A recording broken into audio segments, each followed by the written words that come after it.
Hello viewers, welcome to Smart Communication. তো দুটা মোৰ ওচৰত বৰ্তমান 13ৰ মানে অপেন বক্স আহিছে, এটা বগা এটা নীলা দেখা পাইছে। অপেন বক্স মানে এতিয়ালৈকে এক্টিভেশ্যন হোৱা নাই আপোনাৰ মোবাইলকেইটা। আপোনাৰ ওপৰৰ এইটো বগা এইটো খোলাই নাই এতিয়ালৈকে দেখা পাইছে। মানে এতিয়ালৈকে জাষ্ট বক্সটো অপেনহে হৈ আছে, আপোনাৰ এইকেইটা ইউজে মানে খোলাই নাই। তো যোনে ল'ব এইকেইটা আপোনাৰ যোনদিনাখনৰ পৰা ইউজ কৰিব সেইদিনাখনৰ পৰা আপোনাৰ ৱাৰেণ্টি ষ্টাৰ্ট হ'ব, 1 বছৰ কমপ্লিট ৱাৰেণ্টি পাব।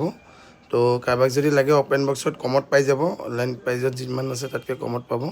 আৰু অলৰেডি 13 বন্ধ হৈছে গম পায়, এই পুৰণা ষ্টকৰ আছিলে কাৰণে আপোনালোকে এইটো অপেন বক্স পাইছে। অনলাইনত এভেইলেবল নাই, তো সোনকালে কণ্টেক্ট কৰক প্ৰাইচটো আৰু ফোন কৰক আমাক, আপুনি ফোনতে জনাই দিম প্ৰাইচটো। তো 2 পিচ আমাৰ ওচৰত 13 এতিয়া এভেইলেবল আছে অপেন বক্সত। থেংক ইউ, কল কৰিব আৰু ছাবস্ক্ৰাইব কৰি থ'ব চেনেলটো, এনেকৈ আপডেট